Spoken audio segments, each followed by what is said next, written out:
Good evening, everyone. Well, the feeling this season has been that Chelsea are in a bad place, and that in the context of the last 2 decades, I suppose that is a completely understandable view. But the last time Everton did the double over Chelsea, they finished bottom of Division 1. Chelsea were bankrupt. They were struggling to finish the stand that we're sitting in. Chelsea fans have been on a roller coaster ride of extreme highs, huge dips and moderate bumps since then. And for anyone with a long-standing interest in the Blues, this season is only bad by the modern view. After all, they could finish the weekend 3 points off Manchester United and Newcastle with a game in hand and with a significantly better goal difference than Erik ten Hag's team, and it could be worse. They could be Everton. Now they really are in the mire, financially, organisationally and administratively, and they start tonight just 2 points off the relegation zone with their game in hand, the Merseyside derby. Sean Dyche has been playing poker at the casino's big money table all season with a dud hand, but come up trumps tonight and Everton will be within touching distance of survival. Not that that will be the end of their problems, but a significant step forward for the grand old club. Danny Murphy, Chelsea dropped points at Sheffield United last weekend. How do Everton make them do the same here tonight? Well, I think the first thing you've got to do is stay in the game and quieten the crowd down. We've been here enough times this season to know that the crowd can turn quite quickly if you frustrate Chelsea, and the anxiety then creeps into the players. But of course, you can't ever need to, at some stage in the game, try and impose themselves the other way. But Sean Dyche will know very well that the last thing Everton need with where they're at and the way they've been playing is to concede an early goal. So I expect them to be pragmatic, hard to break down, hard to beat, and Chelsea to dominate possession. And it's just whether this Chelsea side can get in front, because when they get in front, they tend to do okay. Chelsea start with Petrovic in goal, Gusto, Silva, Chalobah and Cucurella at the back four, Caicedo and Gallagher in midfield. Madueke plays on the right, Mudryk on the left, Palmer behind, Jackson in attack. Everton, Pickford in goal, Coleman, Tarkowski, Branthwaite and Mikolenko. Garner and Onana at the heart of midfield, with McNeil and Young on the flanks and Doucouré behind Beto in attack. Everton have turned Chelsea around in the first half, so Chelsea will shoot from left to right, blue shirts, blue shorts, white socks, and Everton in... Good decision that, by the way. What is a salmony sort of pinky thing with fuzzy dark blue stripes, attacking the goal away to our left. Why is it a good decision? Well, I just think anything to upset rhythm. When I was captain of Fulham and we go any of the big teams, if I won the toss, I'd always turn them round. It just takes... It might not work. Just most players have a routine at home games where they expect to shoot a certain way first off. I remember being a player at Liverpool, and if you shoot into the cop first off, it always felt a bit weird. We're underway after all the players take the knee to pay tribute to the No Room for Racism campaign, and Cole Palmer immediately gets into his rhythm and sticks the ball through the legs of an Everton midfield player, goes out the other side and tries to set them away on an attack. He couldn't find Mudryk, and it's cleared away. And then there was a foul on a Chelsea player on the far side. Ashley Young has gone wiring in, and the referee is Paul Tierney tonight, immediately gives the free kick for the foul on Conor Gallagher, about 12 yards outside the penalty area, wide on the left. It's a good start by Chelsea. Brilliant bit of skill, wasn't it? Although I think Tarkowski's probably the last man on the pitch I'd want to nutmeg, because he might come for me after.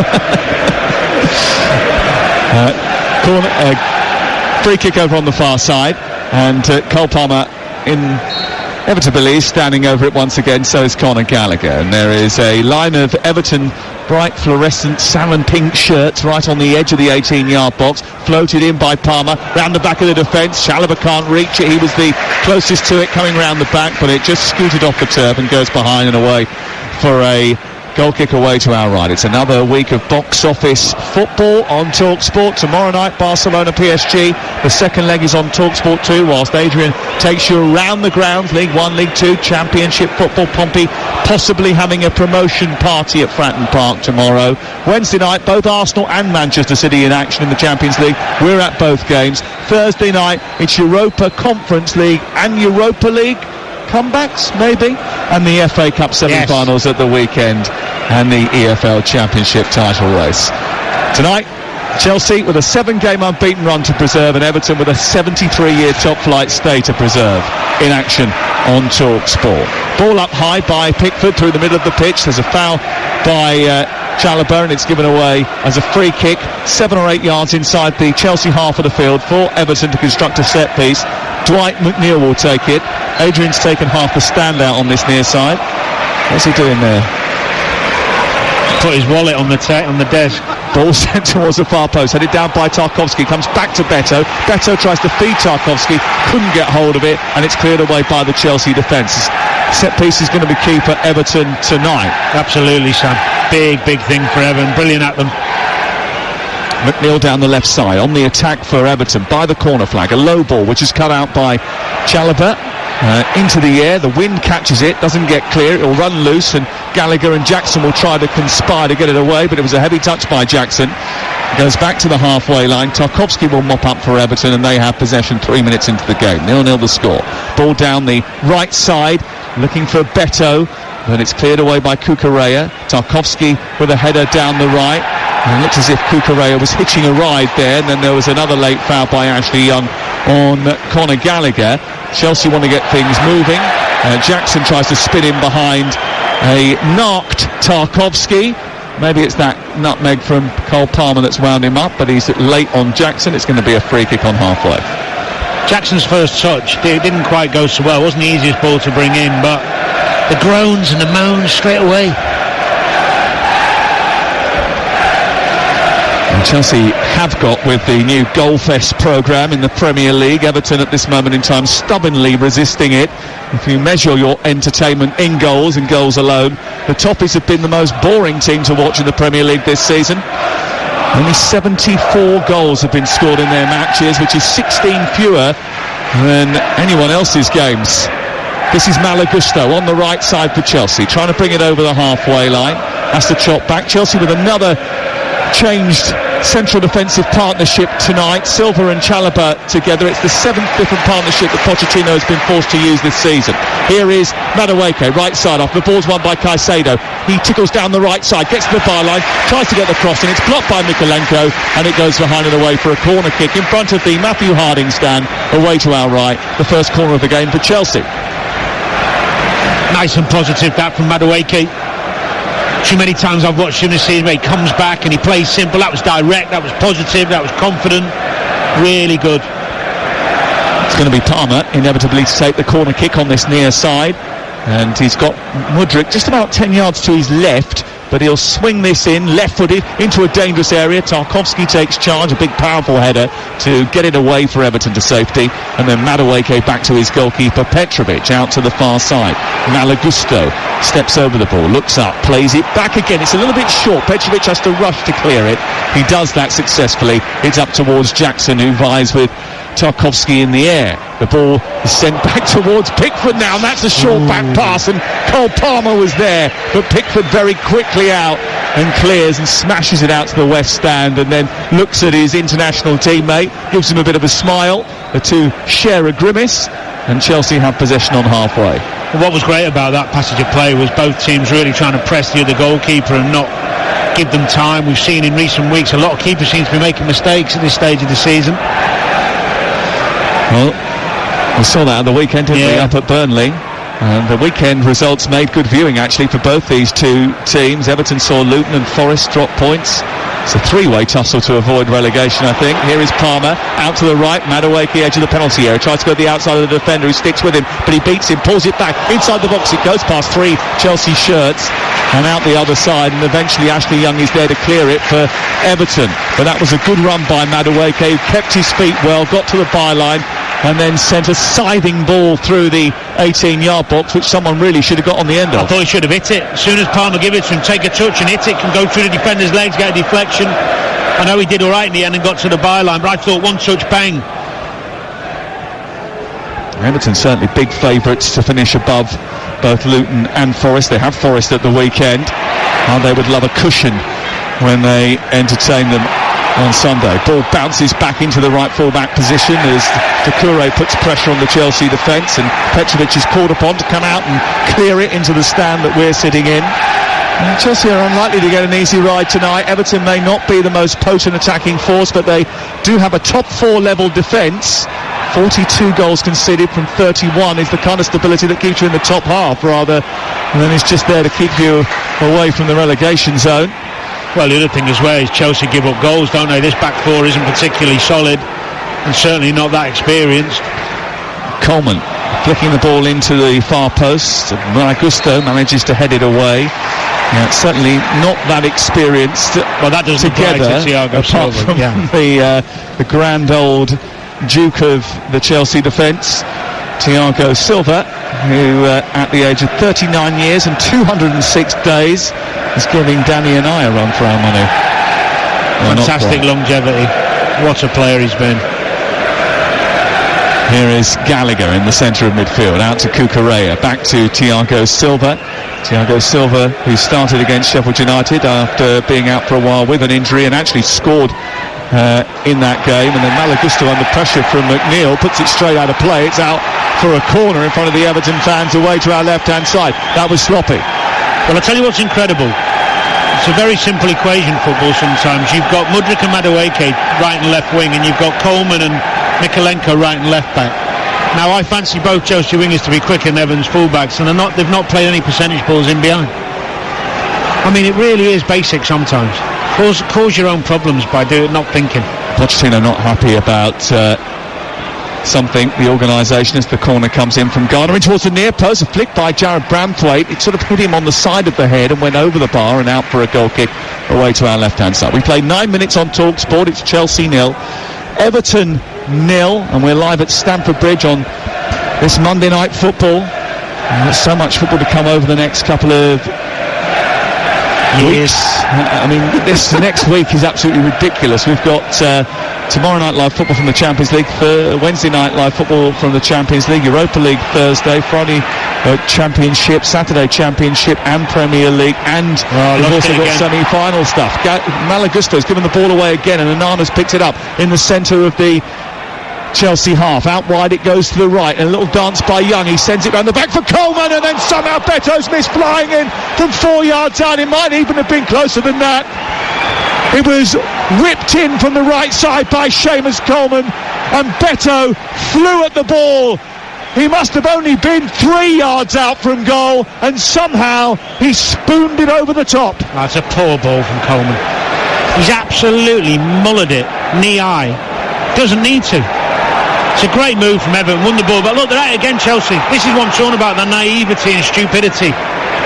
How ridiculous. It creates a nervousness that they've given the ball away so cheaply when playing out. Doucouré looks like he's in an offside position. He challenges for the ball anyway, the flag goes up. He has given away a free kick for doing just that, and it's with Chelsea on the edge of their own penalty area. But that was a golden chance for Everton to take the lead, and that is a prime example of what's happened to them all season, Danny. They create a golden chance like that and miss it. Well, I mean, yeah, you could argue Beto still should probably score because he gets something on it, but the quality of Coleman's pass when he gets in there, there's no thinking of the way to play. He's absolutely mullered it. A foot high or too far high off the ground. Madueke going for one of those percentage balls, which was played down the right side by Cole Palmer. He did outpace the fullback Mikalenko, but he couldn't outpace Jared Branthwaite, who covered the ground very quickly to sweep up for Everton. Chelsea have won it back on halfway. It comes fortuitously to Jackson, who comes infield past Onana. He's got space in front of him. He runs into it, gets to the edge of the D, cuts back in again. He should have shifted it on. Instead, he was selfish and kept hold of it, and he had it pinched off his toes, and now Everton have turned it over, and they're gallivanting up the other end of the pitch with Doucouré. He moves up to the left angle of the penalty area. Ball in by McNeil is a little bit too high, and it goes through the box and out the other side. It's a Chelsea throw. 0-0. Good start from Everton, pressing nice and high. Didn't see this coming, but Chelsea are playing into their hands. They give the ball away once, then they play out again, even though Everton camped in their half. Third time. I mean, where's the decision making from players? Where's the ability to understand the context of the game and where you're at? Put it in your hands, kick one in behind and get up the pitch. You just give it away twice. You're listening to Chelsea 0, Everton 0 on TalkSport with Now. And don't forget that with Now you can stream all the Sky Sports action like Chelsea versus Everton live right now. Contract free with a Now membership. Search Now Sports. Well, Pochettino did say in that press conference yesterday they need balls to win the ball. He knew that they were expecting a battle tonight. He said, we've got enough talent, but do we have the physical and mental strength and the nous to overcome teams like Everton that stand up to us? They played out well from the back. It might have been dicey, but they got away with it. Now Malagusto is cavalieering forward down the right. He cuts in, gives it to Palmer, puts it through the legs of Branthwaite, escapes the other side. A little flick to Jackson, back to Palmer. He shoots. What a goal! It's fantastic. It's Cole Palmer. Take a bow, kiddo. 20 goals for the season, and there won't be much better than that. The first man in Chelsea blue to get 20 goals since Eden Hazard. And I tell you what, Everton's Hazard lights are flashing now. That's a corker. Chelsea 1, Everton 0. Absolutely exquisite. Lovely little flick round Branthwaite. Then another flick round the corner for a 1-2 with Jackson. And the finish is just sublime. But we expect the finish. It's the bit before. Just the confidence, the awareness, little nutmeg. He's nutmegged both centre-halves in the first 10 minutes. Then the little flick round the corner and the awareness of where Jackson is. Here now, little touch, gets it back on the edge of the box. Can he produce? Bottom corner, side foot, calm, cool, collected. This lad is some player. What a joy to watch him. And it was a brilliant team goal, really, when you think about it, Danny. And I know you were a little bit nervous when they started playing out from the back, but that is a goal that started at the base and went all the way through the Everton formation. Ended up with Cole Palmer nutmegging Jared Branthwaite, playing a 1-2 with Jackson and popping it into the bottom corner beyond the despairing dive of Jordan Pickford for goal number 20 of the season. 20 goals, 13 assists. That could be up there for one of the goals of the season, because there's three brilliant bits to it. You don't normally get three brilliant bits to a goal. The nutmeg, then the amazing little bit of skill for the pass for the 1-2, and then the composure to put the ball in there. It's absolutely unbelievable what he's doing in his first proper full season. I know he's been educated at Man City and been around these wonderful players, so his confidence was never going to be sure. But you've still got to get on the pitch in front of an expectant crowd that's been actually quite hostile at times here, and to play the way he is. I mean, just watching it again, we're lucky to see it, obviously, on the rear. That little pass there into Jackson does well as well. And this is him playing as a 10 tonight, his favourite role. He's had a good season. Here's Madueke, that's an understatement, taking the ball down on the halfway line. He's running now directly from right to left on to Mudryk, left side, back to Madueke inside the area, through to Palmer again. Somehow it's just behind him, but it goes out on the near side. Gusto keeps it alive, pulls it back to Mudryk, pulls the trigger through the box, goes over the top of the crossbar. Great play. Not sure how Chelsea didn't score there. He pulled it behind Palmer. Palmer just got ahead of the ball. He pulled it behind him. Great little bit of interchange on the left-hand side from Mudryk, and I think it was Mudryk and Jackson. Well, Everton brought to an end the longest run without a win by any Premier League team this season last weekend when they beat Burnley. But they needed a helping hand to get their goal in that match. Aaron Muric, who made a mistake this weekend, kicked the ball against Dominic Calvert-Lewin, and that was the difference. It was only the Toffee's 7th Premier League win under Sean Dyche, and goals do come at a premium with Everton, and the fact that they're 1-0 down in the game will concern Sean Dyche, I think. Yeah, it was Madueke with the cross, wasn't it, actually, who pulled it behind Cole Palmer. Drifted over from that right-hand side to the left-hand side. And Chelsea have only lost once this season when scoring first in the Premier League, and that was here against Wolverhampton Wanderers in February. And it's worth pointing out that in that game, after going ahead, they conceded almost immediately, and Wolves levelled things up and then took control of the game.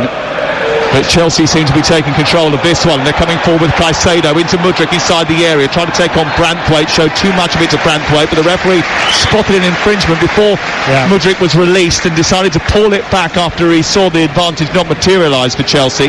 So a free kick has been given. A little pull on Caicedo, wasn't it? It's good refereeing, exactly what you should be doing. Confidence is up for Chelsea. Everton need to hang in here because they're getting ran ragged a little bit with the pace Jackson's linking up the play really nicely. Conor Gallagher calling the shots over the ball at this moment in time. 12 yards outside the area, a shade left of centre. Chelsea preparing another set piece. They've got Palmer to his right as well. Caicedo outside the box, 4 inside the area. Gallagher is going to leave this for Palmer, who sends it to Caicedo. Caicedo back to Gallagher. Seemed a bit of a waste to take that short. Mudryk's got it far side. Not really sure what he's going to do with it. Gives it to Palmer.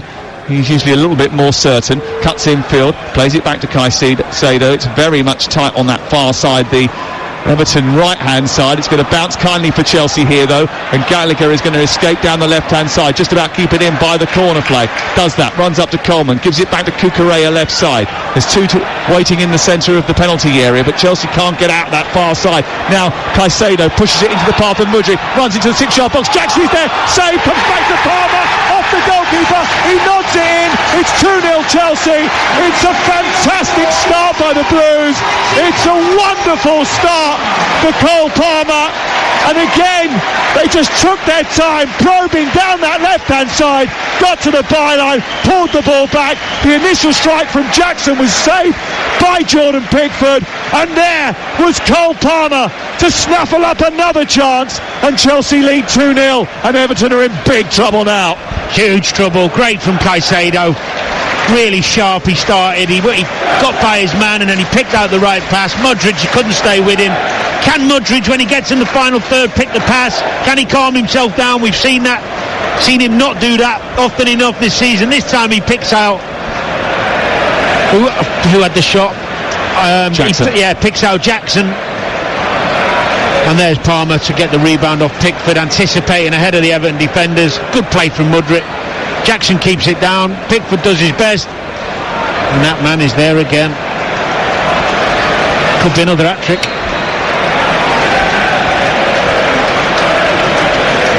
A startling campaign from Cole Palmer. Told you, number 10 for England. It's a bit of a cue, though, isn't it, to play that play role? him and Bellingham and Rice. Let's be done with it. Come on. Here is Caicedo clearing upfield. Jackson will get there. Lovely touch to take it away from Garner. He turns and runs down the right side. Tries to take on Branthwaite and nudges it away from him. A nutmeg on Doucouré by Caicedo. Elevates the ball to the far side. Palmer trying to keep it in. Can't do so this time because Caicedo's ball was a little bit too saucy. 3 nutmegs in 90 minutes. Yeah. It's been a for a long bit time. of a showboating start from Chelsea, isn't it? It's sort of the kind of football that they used to play back in the 70s, where they were the swaggering princes of the King's Road. It's what I'd expect if I watched you and Crookie play 5-a-side or something. Well, that is available on the TalkSport YouTube site. Yeah, of course, we played in the TalkSport Trophy. He was on one side, I was on the other. I was in Gabby Bonlahor's team. We won. Crookie play out or in goal? He played out. Well, he sort of played out. He was there. He was on the pitch, yeah. There was a lovely goal scored. Bonlahor set up this brilliant swivel and hit, left-footed top corner strike. I can't remember who it was who scored it. Maybe just check it out. I might have to, yeah. Silver out to the far side. Finds Cucurella, who clips it down the touchline. It's won eventually by Tarkowski. And Chelsea lead by 2-0 here on TalkSport tonight, and it's a bit of a problem for Everton this, because they would have come here with a game plan to try and keep things tight. That's what they do very well. They don't score goals very often, but 2-0 down away at Chelsea is going to be a difficult thing to rectify for them. McNeil down the left-hand side, trying to take on Madueke. It's collected by Onana and then tight to the touchline near side. Mykolenko looks to whip it in. It's blocked by Malagusto. I think if you asked any of the Chelsea fans what they felt about their signings, he would be up there as one of the big positives, Malagusto. He's done really well, considering he probably wouldn't have played that much if Reece James was fit. Don't think he's quite got Reece James's quality, but he's certainly quick and loves getting forward. He's done really well. Well, they have a set piece to defend here, Chelsea, because Everton have forced them into a corner. And James Garner will take it in front of the Everton fans that have travelled down from the northwest tonight. Paul Tierney's not happy about the physical engagement inside the penalty area. Gusto is marking Branthwaite, which looks a little bit of a mismatch. Madueke looking after Beto. Onana is on the goalkeeper. You know what's crazy, Sam, is that, you know, that 0-0, the poor ball from Coleman, he can't quite get there. Beto puts it over, and a minute or two later, that wonderful goal, and the whole atmosphere changes in the stadium from what it could have been. Here is the corner in towards the far post, flapped up by Petrovic, who actually missed it. Gallagher got there and got it away. Came back to Coleman, right side of the area. And then Nikolenko takes over now, slips it down the right side. Coleman's not going to get there. Cucurella is going to see it out. It's a goal kick to Chelsea away to our left-hand side. That was a dangerous set piece because Petrovic didn't get anywhere near it. Yeah, it was. They do look dangerous on set plays. The problem is, every time Chelsea get in the final third, they look like they're going to score. Pace, movement. Jackson started electric. Palmer bang on it as usual. Look at the width, the two wide men again. We can see it brilliantly up here. Stretching that Everton back four. Mudryk on the touchline. Madueke chalk on his boots. Good old traditional width. Spread the game out. Give your players space to play. And certainly they've played. Yeah. That first goal was an example of that, and it'll be one that we look back on, I think, at the end of the season. And as Danny said, it may well end up being one of the goal of the season contenders. Well, he's a game changer. You know, like it's I was told that phrase when I was a kid. You know, you've got to be a game changer, and that's what he can do. Moments, it's magical moments, killer passes, great bits of skill, finishes, assists. He's one of those magical footballer who can just impact football matches over and over again with his quality and his self-belief. Gusto into Gallagher, back to Chalobah, and then across to Thiago Silva. And Everton just a little bit as if they're chasing shadows once again, and Ghana has completely lost Cole Palmer, who's turned and swept the ball out towards the right hand side, and Gusto coming forward once again, links with Palmer, who lifts it over the top. Jackson trying to spin in behind, but Pickford is very quickly out. He's furious with his defence and his midfield. He wants to get them up the pitch, and goes to kick it, blocked by Malagusto, and he will hold on to it for another couple of seconds, the England goalkeeper. 24 gone on Talk Sports. Chelsea 2, Everton 0. Mudryk getting done by Coleman over on the far side, and then Ghana forced into giving it back to Pickford after pressure from Conor Gallagher. Very good at applying pressure, Conor Gallagher, and he's won it again on this right hand side. He's won a free kick. Referee could have played on there, he didn't. In fact, no player in the Premier League has won the ball back in the opponent's final third more times this season than Conor Gallagher. He's brilliant at it. He's absolutely outstanding at it. Physically brilliant, runs all day, presses, sets the tone. It's certainly what you need in a captain. He's durable as well. I mean, there's a couple of times this season where he hasn't been 100%, I know that, and he has turned out and put the captain's armband on. I just got to say Palmer again, what he's done. So he's playing as a 10, and when the two central midfielders for Everton drop in to block the space, he comes this side and ends up as a central defensive midfielder, but gets on it, and twice in the last 5 minutes has dropped in, got free possession and then dictated play. The intelligence, it happens so naturally for him. He doesn't have to think about it. It's just so natural for him to find space on a football pitch and try and go and get on the ball. It's effortless. And listen to Chelsea 2, Everton 0 on Talk Sport with Enterprise Rent-A-Car. Enterprise has 450 branches, all the vehicles your business needs. Palmer chasing a long high ball into the Everton half, headed away by Jared Branthwaite, loose, and Caicedo picks it up. Jackson gets hold of it, runs, shoots from distance and crashes it goalwards. It was actually a little bit wider than many inside the stadium thought. Initially it looked as if it was arrowing towards the top corner, but you could tell by Pickford's body language it was going well wide. It did, and it's a goal kick away to our right hand side. It's been all Chelsea in terms of high quality chances since that Beto miss. It's worth a go from Jackson, wasn't it? Started really brightly, Jackson. Looks full of confidence. Touch has been good, link-up's been good. Well, it's a reaction from Chelsea after what was a poor performance away at Sheffield United, where they hardly created anything really. I mean, they were pretty dull. It was a below par performance, They knew they had to be much better tonight, and they certainly started that way. Everton have got 27 points on the board. The Opta supercomputer says that Everton only have a 6.1% chance of being relegated to the Championship, and they won't want to get hammered here. Here's Gusto down the right-hand side, moving towards the corner flag. Back it goes to Madueke, who runs along the 18-yard line. Little twist and turn, and try to poke it back to Malagusto. Not enough on it. McNeil was there, and now they break away and look to burst on the counter-attack. Everton come forward with Ashley Young, who chops inside past Gallagher, but he did enough, and then he was backed up by Caicedo, and Chelsea win it back again. Garner a little bit eager, and it was a little bit late on Cole Palmer. It's the first yellow card of the game for James Garner in the Everton midfield, and a free kick just short of the centre circle. 2-0. Yeah, I was just looking at all the data today, and it is absolutely fascinating, because usually you need 34.7 points on average to stay in the Premier League. This year, the boffins tell us that 30 will keep you up. Yeah, well, they're probably banking on Luton not winning 2 games out of the last 6. The last 5 is a 6-6, yeah. Under 34 points only ever been enough in 2 of the Premier League seasons to keep you in the league. Yeah, it's a sad reflection, I'm afraid, of the clubs who are getting promoted and how big the gap is. Here's McNeil. Wide on the Everton left, taking the ball out of the sky and funneling it back to the Ukrainian Mikolenko, who finds Branthwaite tall and muscular as he gives the ball to Pickford, and then Pickford's given it away, and then Palmer for the hat-trick, lifts it over him and in. Opportunist but exquisite. The game changer, the match winner, without doubt Chelsea's best acquisition of the billion-dollar spurge is Cole Palmer.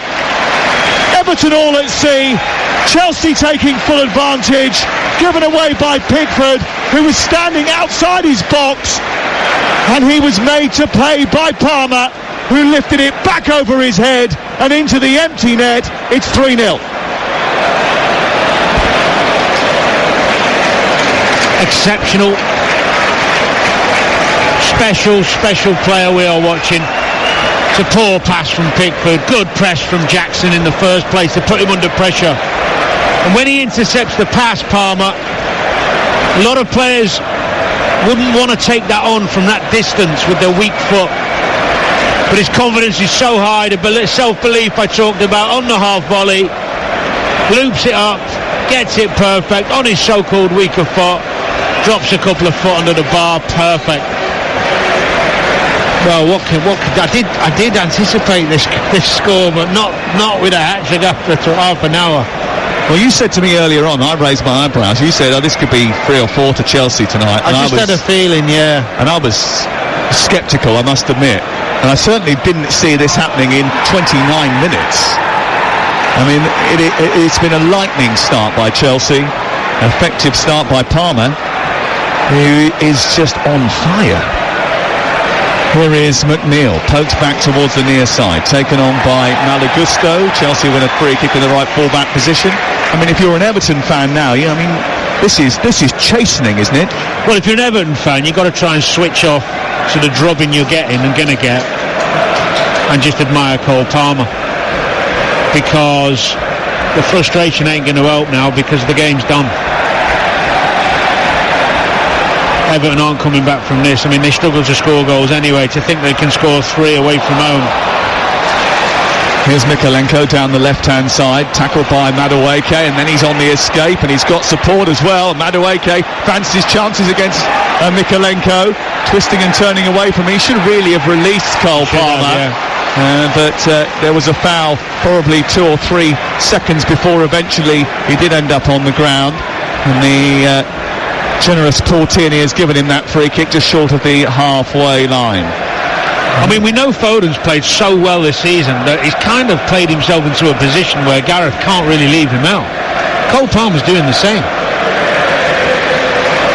I mean, looking at the bottom of the table now, 32 played, 27 points. Nottingham Forest to play on Sunday. That's a huge game. And Luton Town still to play as well. 2 points. And the gap is only 2 points to the bottom three for Everton. Don't they have to go to Luton as well? They have to go to Luton, yeah, and they get to play Nottingham Forest and Brentford at home. I mean, all of a sudden you'd start to be a little bit more nervous than maybe you were before kickoff. Like I said, Absolutely. the Opta supercomputer was saying 6.1% chance of them being relegated, but defend like this, I mean, Luton will score goals against them if they defend like this, right? Absolutely. What ridiculous computer. Never trust the computer. Well, how'd you get 6%? Listen, you know, it's all based on data, Danny. Come on. I know, but it's nonsense. Well, it's obviously not nonsense, is it? But it is. I'm telling you. Okay, yeah. 6%. Why not 7? Because calculations have come up with 6. But they're 2 points behind. To play each other. It's a prediction model, Danny, I know, based on but previous data. They've obviously got a much better record than the two at the bottom of the table that they're competing with, because they've been deducted 8 points. Yeah, that's true. Their points per game is a lot higher. Still a low percentage though, isn't it? Very low. The ball is back with Tarkowski away to our right-hand side. 33 minutes gone. One-sided contest. 3-0 to Chelsea. I wonder what would have happened if Everton had scored that goal from Beto, which was crafted by Coleman, maybe a little bit too eager with his ball, which Beto couldn't convert. Ball out towards his near touchline, and McNeil is scurrying towards the corner flag. Gusto covered the ground really well to stop him from getting a free run at it. He turns though, McNeil manages to get the cross in towards the near post, flicked into the air by Chalobah. Drops on the edge of the box to Kouré, and then Mudryk tries to bring it away. He does with ease, really. He sort of managed to scoot past both Onana and Coleman. Onana, I think, got something in the face as the Ukrainian went beyond him, and the referee's now stopped the game because of a head injury. Yeah, he's caught him, I think. I didn't see that, but give Everton a little time to just compose themselves. I don't know what you say if you're Sean Dyche, really. And then we're looking at a replay of the goal again, and it was a very poor pass actually out from Pickford. Even if you say it's a bad clearance and he's misgot it, actually just the way he hit it with the inside of his foot very flat, and it was just so easy for Palmer to receive it, and he's 36 metres from goal, and he elevates the ball high into the night sky, arcs it over his head and drops it in the back of the net. The first goal's really unsettled Everton. I mean, I've seen them on away from home quite a few times be really resolute and hard to beat. You know, Man United, the first half did really well until they, and couldn't score, and then even Man City went there and put up a good fight and frustrated, but as soon as that first goal's gone, and they've been all over the place. Well, they've collapsed like a pack of cards, haven't they? Here is Coleman over on the far side, and actually Chelsea have had one or two other chances which could have gone in, and it would have been an even greater scoreline. Here is Onana over on the far side, sending the ball into Ashley Young, who whips a good cross in towards Beto, whose header is brilliant. He's offside. It's into the corner beyond Petrovic. He goes to celebrate, and so do the Everton fans, but the flag very quickly was up on the far side, and they will wait to check this on VAR. Could be a big moment in the match, actually. It didn't look offside.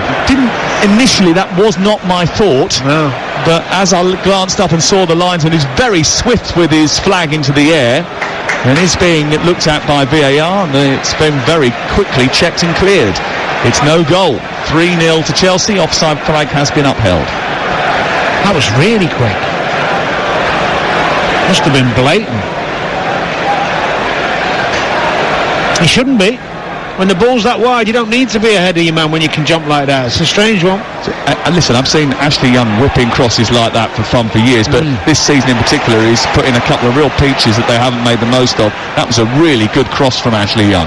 Here is Madueke, again sort of tying Everton in knots down the right side with his close control. Palmer tight to the touchline, centralises the ball to Caicedo. A trip by Ashley Young on Gallagher. Yellow card, free kick to Chelsea. I have to say, Caicedo started really sharply. I've not seen him this sharp in a Chelsea shirt since he's been here. What I mean, I don't just mean sharp without the ball, I mean with it, moving it quick, seeing where people are, bump, like 1 and 2 touch, moving it. And then without the ball, bang onto people, winning it back, getting in front of people, anticipating.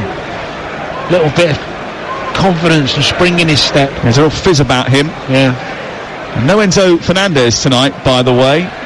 Sterling was ill. I know that Robert Sanchez was ill. He's not in the squad today. I wonder whether or not that fate has befallen Enzo Fernandez as well. Ball cleared by Chalobah off the bottom of the boot of Beto. It's a Chelsea throw. Everything seems to be going their way at this moment in time, and they have it deep inside their own territory. 3-0 to Chelsea on a chilly night in southwest London. I think a lot of people thought, you turn up West London, beautiful. Well, it was sunny, bright blue sky today. Lovely golden sunset I saw earlier on. Although you have come in a vest. It's going to be warm. That string vest ain't going to keep you warm, is it? A little hanky on the head just to keep the sun off. What was wrong with that? You turned up fully kitted out as if you're going for an Arctic hike. Yeah. And you're much more comfortable than I am. Gusto on the near touchline. He's going to take the throw in for Chelsea, who lead. Pochettino a little bit less animated down on the touchline than he has been recently. And Sean Dyche is not happy. He's trying to get a bit of energy into his team. Very difficult for him at half-time, isn't it, really, to sort of try and inject a bit of enthusiasm into this team. Oh, I'd make 3 subs. Jackson and Caicedo bundle their way forward. Caicedo from distance, shooting and missing the target by some distance as well. His confidence is up, his blood is up, and he had a shot which he thought was going to trouble Pickford. He hasn't scored for Chelsea. That's not his game, is it? He hasn't scored since September 2022. It's not his game, that. He'd done the hard work and then just tried to set himself, but there's no real conviction in that ability to strike the ball. I know they didn't buy him for goals and making goals, but he's started the game brilliantly. Chelsea have 2. Here is Caicedo, beats Branthwaite with ease, bursts into the box, goes down, wants a penalty, doesn't get a penalty, and is told to get to his feet by Paul Tierney, but he caused Jared Branthwaite all sorts of problems there. Well, he did, and the confidence to do it. We've talked about Branthwaite and how well he's played. He skipped by him far too easily there, nice and confident from Jackson. Again, another one who looks really sharp. Again, Balagusto blocks the attempted run down the left-hand side. The ball spirals into midfield, and Nana, who's coming back from injury, takes the ball wide, then has to turn back centrally again, looks up, produces a cross. He's missed that completely, goes straight out of play and out for a goal kick away to our left-hand side. I mean, if you're Sean Dyche now, are you thinking to yourself, I'm going to have to concentrate on trying to get this team back and ready for Sunday's game against Nottingham Forest? Yeah, you'd probably start thinking about what you want to do Sunday, and I would be making an example of 1 or 2 of them who started the game poorly and make some changes. And it could be any of them, really. But you've got to give the lads on the bench an incentive and say, look, the 3 of you, there you go, get yourselves on, second half, show me something, you'll be in at the weekend. Now, there's no time for giving players chances now. You can't start a game this poorly. I mean, the first goal was brilliant, but granted, but Branthwaite shouldn't be diving in, getting nutmegged there. He saw his partner get nutmegged 5 minutes earlier. Coleman fouled by Mudryk, going to be a free kick. It's going to be a yellow card for Mudryk as well for clipping at the ankles of Seamus Coleman. Is that something that Jared Branthwaite has got to learn? He'll pick up over the course of playing in a first Premier League season, for example. Yeah, of course. There'll be days like this. He doesn't have many, but that was naive. I mean, there's certain players, Cole Palmer can't beat you for pace, so you don't need to dive in on him, because if you dive in on him, his manipulation of the ball and his ability with his skill could hurt you. You just sit off him. He's not going to hurt you with his pace, but he dived in. As soon as he dived in, he was done. But he's not the only one. There's been a few of them not at it. We haven't seen Decore, have we? No, not yet. And he's a major asset for them. 6 goals this season as the ball's drifted into the box from that free kick by McNeil towards Tarkowski. Goes through the 6-yard box, and again Beto can't convert it. And it goes past the left-hand upright and squirms out for a corner kick. It took a little fortunate deflection maybe of a Chelsea player as the way through, and that might just have delayed the ball coming across Beto's path, and then he had to readjust and couldn't poke it in, but it was there. Well, Tarkowski was actually asking the ref for a penalty because his shirt was being pulled, but he got such a good contact when he got there, he's not going to get that. But they are a real threat on these corners. 4 minutes before half-time. Here's a corner right under the goalkeeper's crossbar, and it's pushed over the top by Petrovic and out for another one on the other side. Currently Chelsea 3, Everton 0. The latest odds are available for you at Ladbrokes. Chelsea 80-1 on to win the game. Everton 125-1